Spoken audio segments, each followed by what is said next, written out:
ஆண்டவரும் அருமை இரட்சகருமாக இருக்கிற இயேசு கிறிஸ்துவின் ஆச்சரியமான நாமத்தில் தினமும் கர்த்தருடைய சத்தத்தை கேட்டுக்கொண்டிருக்கிற தேவனுடைய பிள்ளைகளை வாழ்த்துகிறேன், ஆசீர்வதிக்கிறேன். நீங்கள் ஆசீர்வதிக்கப்பட்டவர்கள். இந்த நாளிலும் கூட பரிசுத்த தேவன் உங்களை பார்த்து திருபலம் பற்றுகிற ஒரு வார்த்தை, துன்பத்தை கண்ட வருஷங்கள் மாறும் என்பதாக கர்த்தர் பேசி கொண்டிருக்கிறார். உன் வாழ்க்கையில் இந்த 2024 பல துன்பத்தை கண்டுவிட்டாயோ, பல துயரத்தை கண்டுவிட்டாயோ, உன்னாலே சகித்து கொள்ள முடியாத காரியங்களோடு கூட அமர்ந்து கொண்டிருக்கிறாயோ.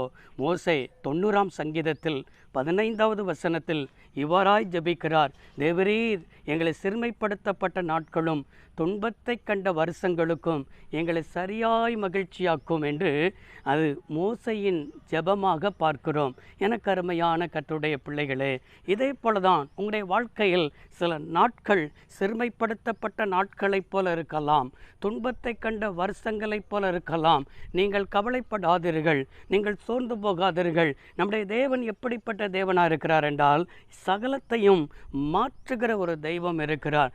துன்பம் உன் வாழ்க்கையில் தொடராது, வியாதி உன் வாழ்க்கையில் தொடராது, பாடு உன் வாழ்க்கையில் தொடராது என்பதை நீ விளங்கி கொள்ளணும். மாற்றுகிற ஒரு தெய்வத்தை நீ கண்ணோக்கி பார்க்க என்ன செய்ய வேண்டும்? தொடங்க வேண்டும். மோசே அதை அறிந்தவர் தான் என்ன செய்கிறார்? தேவனை நோக்கி ஜெபிக்கிறார்.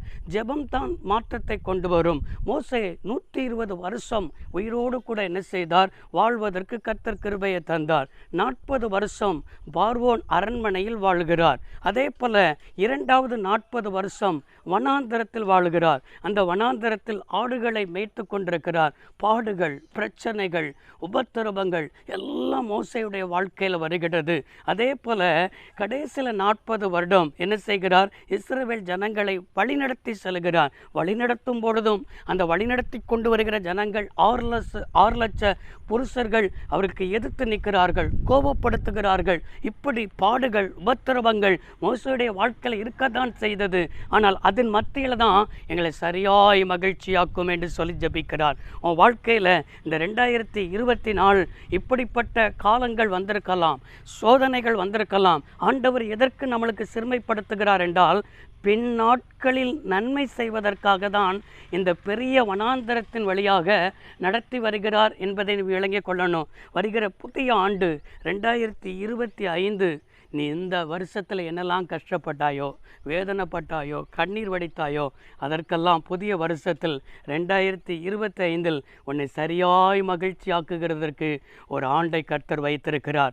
எனவே இந்த ஆண்டுக்காக நீ இந்த வருட கடைசியில் அதிகமாக ஜெபம் பண்ண, தேவ சமூகத்தில் அமர்ந்திரு, ஆண்டவிடத்தில் காத்திரு.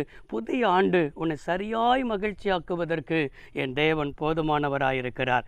ஜெபிப்போமா? சர்வ வல்லமையுள்ள தேவமே, அன்பு தகப்பனே, இந்த வார்த்தையின்படியே உடைய பிள்ளையுடைய வாழ்க்கையில் சங்கீதம் 90ஆம் சங்கீதம் 15வது வசனத்தின்படியே ஆசீர்வதியும். இயேசு இரட்சக நாமத்தில் வேண்டி கேட்கிறோம் நல்ல பிதாவே, ஆமென். கர்த்தர் ஆசீர்வதிப்பாராக. God bless you all.